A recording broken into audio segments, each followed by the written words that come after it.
हिंदू के एनालिसिस में क्या क्या पढ़ना है ये बताने वाली हूँ। चलिए देखते हैं। पहला है at 7.45 lakh crore direct tax receipt cross half the target. पहला हमारा ये होगा,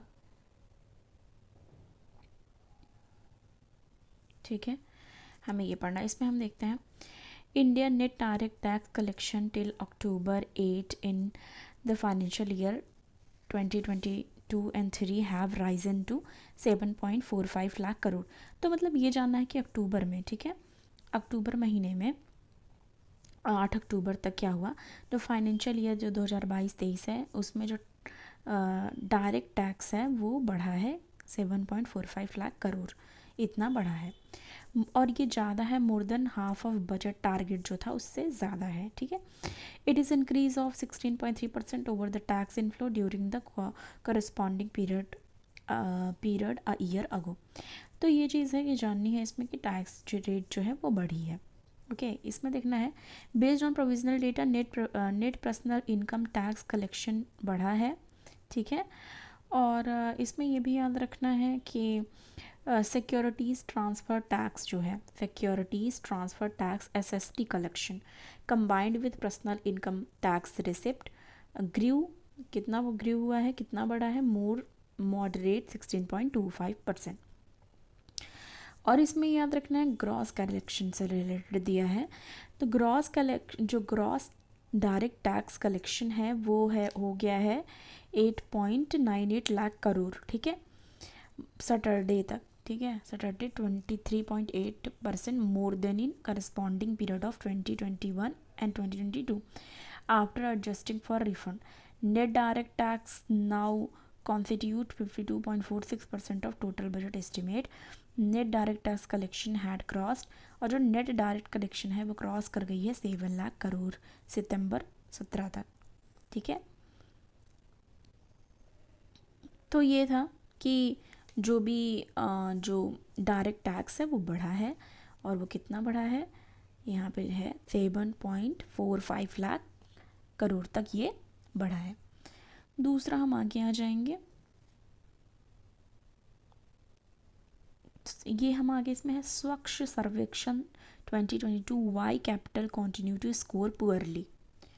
स्वच्छ सर्वेक्षण 2022 इसमें क्या है, despite spending N estimate 3,119 per capita on sanitization service Delhi 3 erstwhile municipal corporation north south और ईस्ट, ठीक है, north south and east continue to rank poor in Swachh Survekshan 2022। तो जो दिल्ली 3 एर्स्टवाइल म्यूनसिपल कॉरपोरेशन है नॉर्थ साउथ एंड ईस्ट, वो continue उसकी rank जो है वो पुअर रही है स्वच्छ सर्वेक्षण 2022 में, जो कि एनुअल क्लीननेस सर्वे होता है। तो ये याद रखना है कि क्या है ये जो स्वच्छ सर्वेक्षण है वो क्या है, ये है एनुअल, 1 मिनट, ये है annual cleanness survey. While the city of Indore, which spent estimate 4.073 per capita, had retained the top spot in ranking, छठवीं बार फिर से इंदौर जो है वो फर्स्ट पे रहा। The latest cleanness survey has completed prior to merger of 3 civic body, ठीक है, 3 civic body का मर्जर हुआ था मई में, ठीक है, मई के महीने में।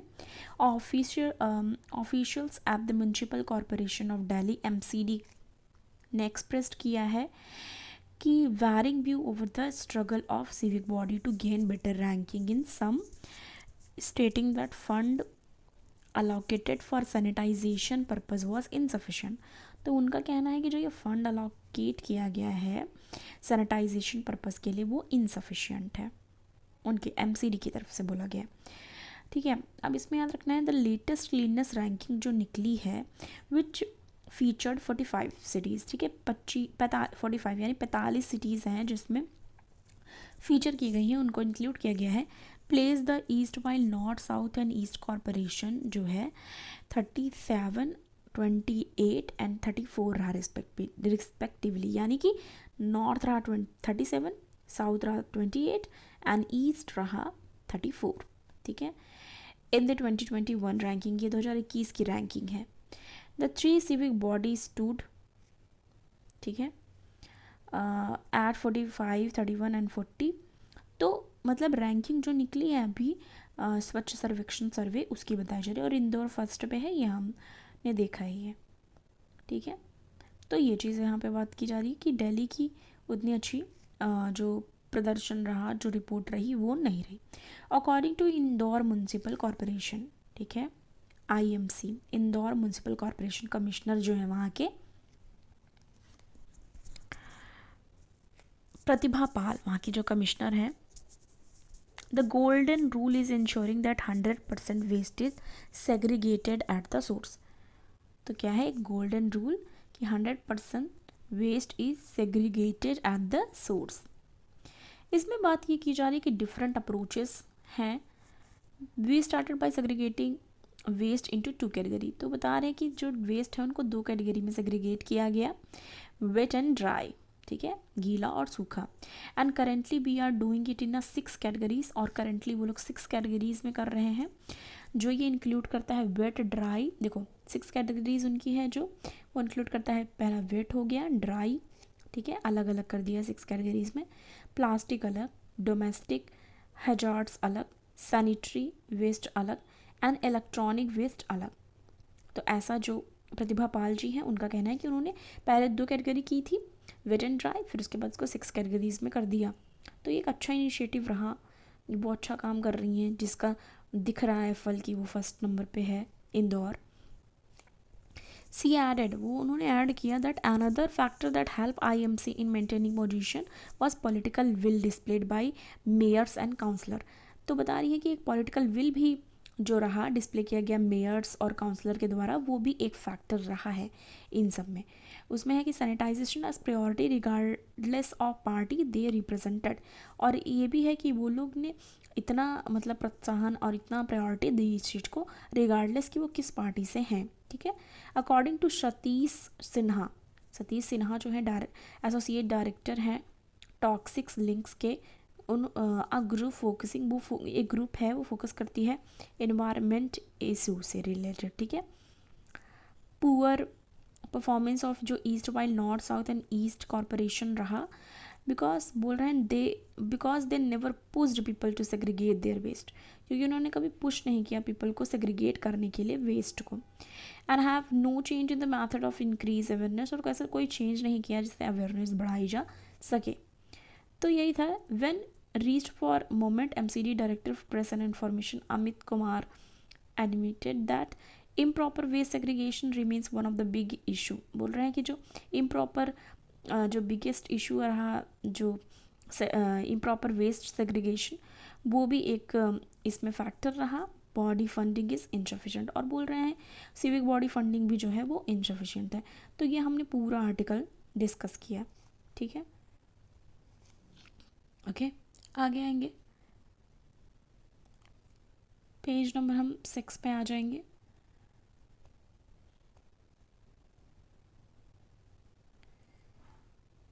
इस पे हमें पढ़ना है status beyond faith. The panel on giving SC status to converts has its work cut out. तो ये हम पहले भी बात कर चुके हैं कि इनको SC स्टेटस यानी कि जो क्रिश्चियनिटी में कन्वर्ट हो रहे हैं या मुस्लिम्स में कन्वर्ट हो रहे हैं, क्या उनके लिए फिर भी SC और दलित कैटेगरी होनी चाहिए या नहीं, क्योंकि जो पहला ओरिजिनली जब इसको बनाया गया था तो वो फैक्टर्स नहीं थे। Next, the fate of chip will determine the fate of nation. The fate of chips will determine the fate of nation. Human hair is 50 to 180 microns, whereas the novel coronavirus is 0.1 to 0.5 micron. तो याद रखना कि human का जो hair, एक hair होता है, बता रहे हैं कि वो 50 to 180 माइक्रोन का होता है, जबकि जो नोवल कोरोना वायरस है वो 0.1 to 0.5 माइक्रोन का है। कंपेयर किया जाए, today's most advanced chips are about half the size of novel coronavirus in diameter and are sinking rapidly. वो क्या कर रही हैं, सिंक कर रही हैं बहुत ही rapidly.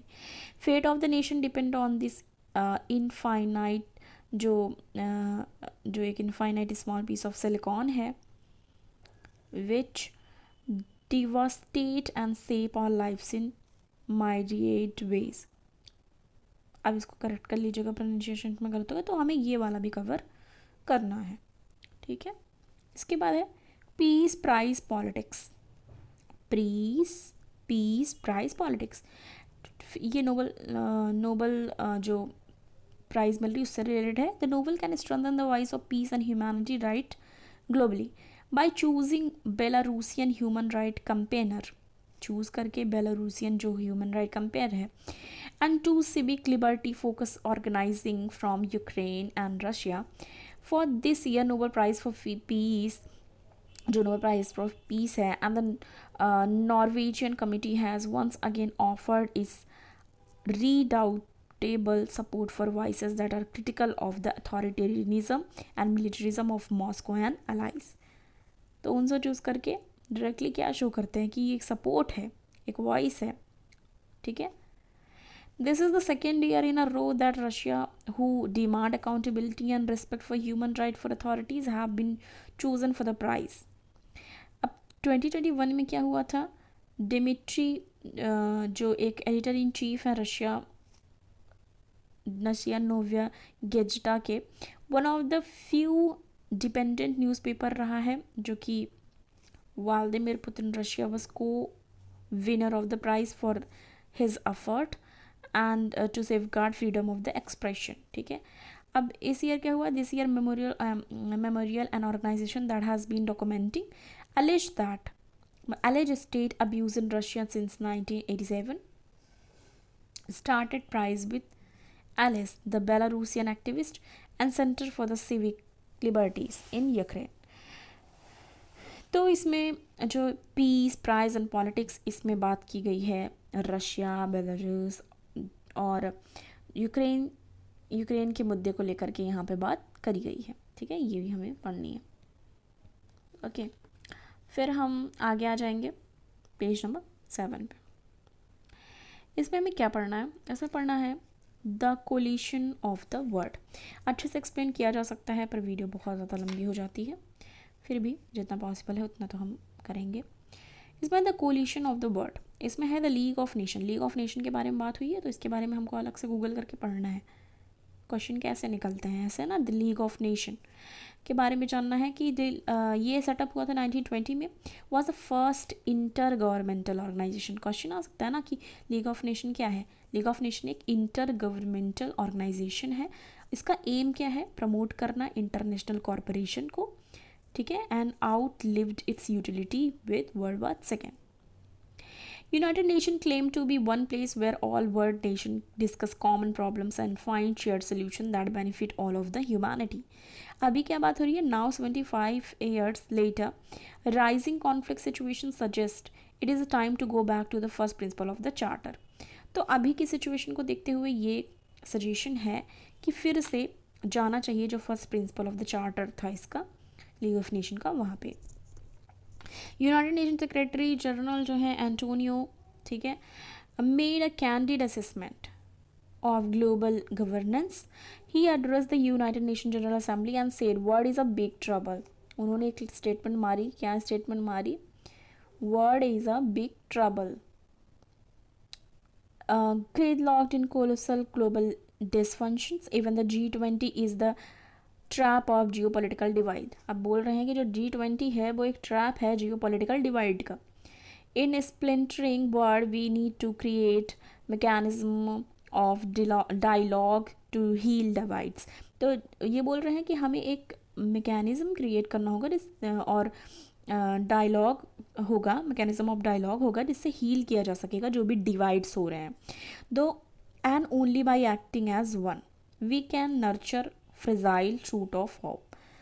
तो बोल रहे हैं हमें नर्चर करना होगा जो है फ्रेजाइल शूट ऑफ होप, ठीक है। For a collision of the world this is call for the fresh thinking. और बोल रहे हैं ये एक फ्रेश थिंकिंग की तरह होगा। India's presidency of the group G20, India की जो प्रेसिडेंशियलशिप इस बार होगी, ठीक है। India presidency of the group G20, UN security council UNSC जो है 2022 में and Shanghai Corporation in 2023, when major power are not even talking to each other, and India alone, now the fifth largest economy, is interacting with each of them, present a historic opportunity. ठीक है, तो इस पे India बात करिए. India presidency of the G20 SCO and USC is a historic opportunity for the री inventing United nation. तो ये चीज़ हम कहीं पे भी कोट भी कर सकते हैं मीन्स आंसर राइटिंग में. तो ये चीज़ें थी जो मैंने थोड़ा बहुत बताया कि क्या हमें देखना था, उसी से रिलेटेड बताई गई है कि क्या UN टर्निंग पॉइंट क्या है. ठीक है, वसुधैव कुटुंबकम ये जानना बहुत ज़रूरी है. ये देखेंगे हम वसुधैव कुटुंबकम हम लोग यूज़ करते हैं. ठीक है, वसुधैव कुटुंबकम. इसमें क्या है, strategy in major power see the world in binary terms around rule in multipolar world. The question is kind of rule needed for human well being and whether principle should serve the purpose better. अब इसमें क्या बात की जा रही है, human wellbeing के लिए, और ये जो प्रिंसिपल है वो सर्व कर पाए पर्पस जो है बेटर पर्पस के लिए. Second, the time is ripe for the big idea that both keep away from the current multilateral focus on global rule. Amount of aid and inviolability of IPR as well as recognize a role of competing institutions as countries can secure the best themselves without bargaining. Third क्या है, just as the Rio principle. Rio principle है continue to guide climate change, कि continue करना as वसुधैव कुटुंबकम और word as one family. देखो वसुधैव कुटुंबकम का मतलब क्या है, याद रखना है. वसुधैव कुटुंबकम का मतलब है world as a one family, कि समस्त विश्व हमारा परिवार है. ठीक है, समस्त संसार हमारा परिवार है, ये याद रखना है. वसुधैव कुटुंबकम का मतलब है IR में हम इस वर्ड को यूज़ कर सकते हैं कोई भी आंसर राइटिंग में जहाँ हमें ज़रूरत रहो. Focusing on the comparable level of the wellbeing can be core of can be core है, ये core of a set of universal socio economic principle for the dialogue between the state. Fourth क्या है, current global consensus around equitability. क्या चाहिए, equitability, sustainable development. Prime minister Narendra Modi had address a clear societal purpose to flash out a universal civilisation principle. तो उन्होंने जो मोदी जी हैं उन्होंने add किया और क्या बोला कि यूनिवर्सल सिविलाइजेशन प्रिंसिपल की बात वहाँ पे की है. और उन्होंने एम्फेसाइज किया है कि लाइफ स्टाइल फॉर इन्वायरमेंट. ठीक है, seeing climate change as a societal process and combating its divide of trade off characteristics of the climate treaty. और उन्होंने एक चीज़ और भी बोली है कि he is also offered India's payment and linked digital ID technology without IPR restriction. उन्होंने बोला कि ऑफ़र किया है इंडिया की जो पेमेंट और लिंक्ड डिजिटल ID होगी विदाउट IPR रिस्ट्रिक्शन होगी. फिफ्थ पॉइंट क्या है, redefining common concern. Common concern भी याद रखना है. और इसमें क्या है, felt needed of majority rather than interest and concern of the powerful will save, so focus on the some slim down United Nations squarely to human well-being and not as add-on. ठीक है, India presidential statement को introduce वसुधैव कुटुंबकम. जो India की presidential statement है वो होगी वसुधैव कुटुंबकम इन UNSC इन द दिसंबर में होगा. The SCO summit will preside the G20 and acceptance of the overarching principle will support acceptance by the wider G20. तो ये था IR के पर्सपेक्टिव से जो कि हमने पूरा कवर किया. ठीक है, आगे आ जाएंगे, वीडियो लंबी हो गई बहुत, फिर भी देख लेते हैं जल्दी से. Inflation peak in Europe and Russia squeezes oil supply. तो ये एज वी नो कि इन्फ्लेशन बढ़ रही है. ठीक है, यूरोप में और रशिया में, और ये स्क्यूज़ कर रही है ऑयल सप्लाई को. ठीक है, यही बात यहाँ पे अंदर में करी गई है. आगे आएंगे हम.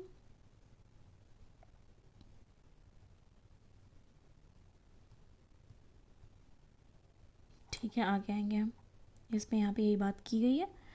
इसके बाद हमें पढ़ना है पेज नंबर 8 पे. Page number 8 text and context वाले पेज पे हम आगे. इसमें है the action plan against Delhi air pollution. Action plan क्या होगा अगेंस्ट दिल्ली एयर पोल्यूशन, तो वो बात यहाँ पे की जा रही है. स्टोरी क्या बताई गई है ये देख लेते हैं पहले. Revise action plan for 5 for the serious challenge of the air pollution. Air pollution हमेशा देखने को मिलता है दिल्ली में. And national capital region has come into force after sudden dip in air quality in the capital and its neighboring areas. On October 6, the first stage of revised graded responsible अक्टूबर 6 को revise graded responsible जो action plan है वो implement कर दिया गया. देखते इधर, तो वही बताया जा रहा है कि रिवाइज एक्शन प्लान जो है वो एनसीआर में जो भी सडन डिप हुआ एयर क्वालिटी तो वो चीज़ कर दी गई नेबर एरिया में. As per expert final version of GRAP could prevent air quality crisis in Delhi NCR after Diwali.